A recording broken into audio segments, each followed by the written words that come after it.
Malala Yosufzai is recovering in the hospital. Doctors were able to remove the bullet from her brain that the Taliban put in there.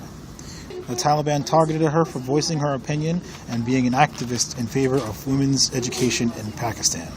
More people in trouble for speaking their mind. The local band who everybody has trouble saying their name, Pussy Riot, but was in court today to appeal their 2-year sentencing. One of them got released, and 2 more are still stuck in jail, charged with hooliganism fueled by religious hatred, all for protesting Vladimir Putin in one of their songs.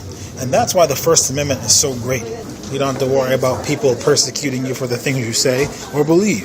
Affirmative action is up for debate. The Supreme Court is checking out the constitutionality of the affirmative action when it comes to college applications. I think it's a little too dark in here. Our gang's terrorists. Courts are going to decide the fate of Edgar Morales. Mental Health Day. Seriously, take a breather, de-stress, and think about mental health. It's good to stay healthy. The Nigerian members of parliament tried to give themselves a nice big bonus this time around. They already have a salary of $10,000 a month, even though the average salary in Nigeria is $1,500. And they try to give themselves a bonus on top of that. Well, the president stepped in and said, no. Speaking of gangster government, an entire Italian city's government was sacked recently. The town of Reggio Calabria was under suspicion of having their government fall into the hands of the Mafia. So you know what they did to them? Boot.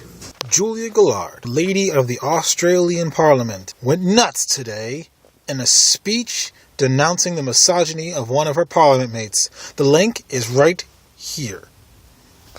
More power to you. Stand up! So some fun news. Microsoft has created a gesture bracelet, which records your gesture and represents it in 3 dimensions on a TV screen. So that means you could do the cool things like control your TV with your hand, play video games with your hand, change the channel, turn the volume, do cool things like they did in that cool movie which had the screen that didn't do anything, but you put your hand up and you do the dialing and technology, man, it's cool. Thank you for joining me today on another episode of News for My Friends. Thank you. Once again, I extend my offer. If you have anything you want me to go into details about, then let me know, and I'll do a special report just for you. As always, I encourage you to do your own research. You might learn something.